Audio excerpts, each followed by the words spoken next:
నమస్తే ఆంధ్రప్రభకి స్వాగతం నేను ప్రియా కౌశిక్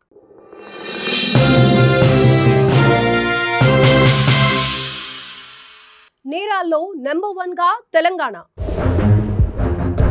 రాష్ట్రంలో పెరుగుతున్న ఆత్మహత్యల సంఖ్య ఎన్సీఆర్బీ సంచలన నివేదిక సాధారణంగా కేంద్ర హోంశాఖ పర్యవేక్షణలోని national crime record bureau NCRB release చేసే రిపోర్టులో రెండు ప్రధానమైనవి.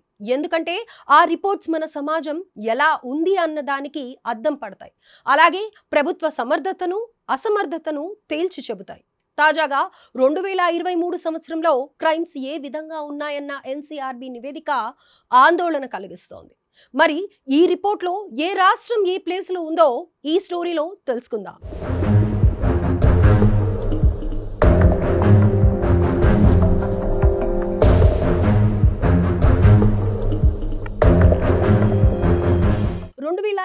సంవత్సరంలో దేశవ్యాప్తంగా దాదాపు 4.5 లక్షల కేసులు నమోదయ్యాయని నేషనల్ క్రైమ్ రికార్డ్స్ బ్యూరో నివేదికలో వెల్లడించింది.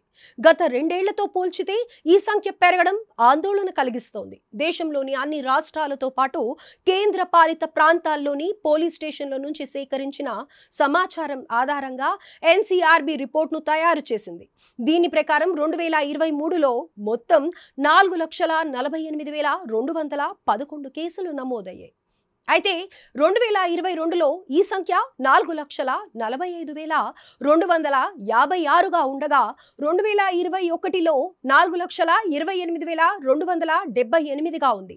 ఇవన్నీ మహిళలపై జరిగిన నేరాలే కావడం గమనార్హం. దీన్ని బట్టి చూస్తే మహిళలపై జరిగే నేరాలు ఎంతలా పెరుగుతున్నాయన్న విషయం మనకు అర్థమవుతుంది.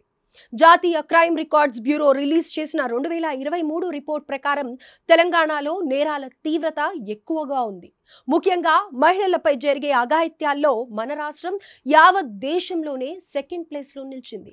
ఇక ఆహార కల్తీ కేసుల్లో అయితే మన రాష్ట్రమే మొదటి స్థానంలో ఉంది. ఎన్సీఆర్బీ లెక్కల ప్రకారం తెలంగాణలో మహిళలపై నేరాల రేటు జాతీయ సగటు 66.2 కన్నా ఏకంగా 3 రెట్లు ఎక్కువగా ఉంది. ఈ క్రమంలోనే ప్రతి 1,00,000 మందికి 189.6గా నమోదైంది. 2023 ఒక్క ఏడాదిలోనే రాష్ట్ర వ్యాప్తంగా మహిళలపై 23,679 నేరాలు జరిగాయి. ఇక్కడ ఎక్కువగా బాధ కలిగించే విషయం ఏంటంటే ఈ కేసుల్లో అత్యధికంగా 10,518 కేసులు భర్త వారి బంధువుల చేతిలో వేధింపులకు గురైనవే కావడం విశేషం. అంతేకాదు కిడ్నాప్ కేసులు 2,152, మహిళల ఆత్మాభిమానాన్ని దెబ్బతీసే ఉద్దేశంతో జరిగినవి 5,024 దాడులు. ఇక పోక్సో యాక్ట్ కింద 3,128 కేసులు నమోదయ్యాయి. కాగా ఒక్క హైదరాబాద్లోనే 508 కేసులున్నాయి. దీంతో సిటీలో చిన్నారుల భద్రతపై పలు ప్రశ్నలు తలెత్తుతున్నాయి. మరోవైపు రాష్ట్రంలో సూసైడ్ సంఖ్య కూడా ఆందోళన కలిగిస్తోంది. ఒక్క ఏడాదిలోనే 10,580 మంది బలవన్ మరణానికి పాల్పడ్డారు. అంటే ప్రతి 1,00,000 జనాభాకు ఆత్మహత్యల రేటు సుమారు 27.7గా ఉంది. ఇది జాతీయ సగటు 12.3 కంటే రెట్టింపు ఎక్కువ.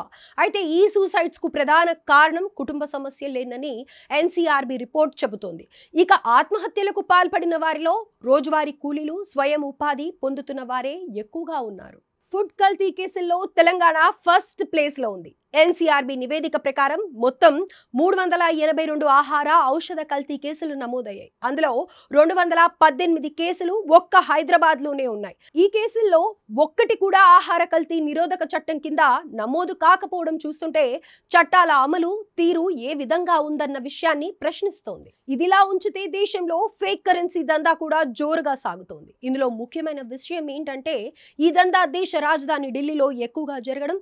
ఫేక్ కరెన్సీని ప్రింట్ చేసే నేరస్తులు వారి అక్రమ వ్యాపారాన్ని నిర్వహించడానికి బెస్ట్ ప్లేస్ గా ఢిల్లీని ఎంచుకున్నారని ఎన్సీఆర్బీ నివేదిక చెబుతోంది. దీని ప్రకారం 2023లో దేశవ్యాప్తంగా 16.86 కోట్ల విలువైన నకిలీ నోట్లు సీజ్ అయ్యాయి.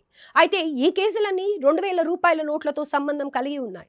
ఇక ఢిల్లీ తర్వాత స్థానాల్లో రాజస్థాన్, అస్సాం, యూపీ ఉన్నాయి. అదేవిధంగా రైల్వే దొంగతనాల కేసుల లిస్టులో మహారాష్ట్ర ఫస్ట్ ప్లేస్ లో ఉంది. 2023లో కేవలం ఈ ఒక్క రాష్ట్రంలోనే 22,157 కేసులు రిజిస్టర్ అయ్యాయి. అతి తక్కువగా 201 రైల్వే దొంగతన కేసులు నమోదయ్యాయి. అదేవిధంగా దేశంలో తీవ్రవాద హింస తగ్గుముఖం పట్టినట్లు నేషనల్ క్రైమ్ రికార్డ్స్ బ్యూరో విడుదల చేసిన 2023 నివేదిక స్పష్టం చేసింది. 2022లో 446గా నమోదైన తీవ్రవాద ఉగ్రవాద ఘటనలు 2023లో 163కి పడిపోయాయి. ముఖ్యంగా జిహాదీ ఉగ్రవాద కార్యకలాపాలలో 87% పైగా తగ్గింపు నమోదైంది. పౌర మరణాలు తగ్గినప్పటికీ భద్రతా సిబ్బంది మరణాలు 50% పెరగడం, తీవ్రవాదులు దోచుకున్న ఆయుధాల సంఖ్య అనూహ్యంగా పెరగడం ఆందోళనకరంగా మారాయి. మొత్తంగా 2023 నాటి నేరాల తీవ్రతపై ఎన్సీఆర్బీ రిలీజ్ చేసిన నివేదిక సంచలనం సృష్టిస్తోంది. చాలా విషయాల్లో ఆందోళనకరంగా మారాయి.